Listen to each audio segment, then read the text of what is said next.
ভাইয়া সব সময় বাটনে চাপ দেয়, এই জন্য আমি রাগ রাগ উঠেছে। আমরা নানা বাসা যাওয়ার জন্য লিফটে গেলাম। এই যে লিফটের দরজাটা খুলে গেল। লিফটের সামনে এই গাছগুলা আমার নানু রেখেছে।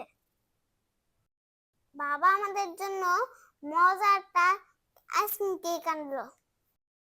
আইসক্রিমটা অনেক ইয়াম্মি। অনেকদিন ধরে আমি বাবার কাছে খেতে যাচ্ছিলাম। বাবা বলেছিল যে এনে দেবো। অবশেষে বাবা আজকে নিয়ে আসলো, কারণ এবার সামনে এসেছে দেখে আমাদের একটা বোন আছে মারিয়া, সেও খাবে, এজন্য বাবা এখানে এনেছে। আমরা যখন নানু বাসায় আসি তখন এখানে খুব মজা হয়। আমরা সবাই মিলে অনেক খেলাধুলা করি আর নানুর হাতে মজার খাবার খাই।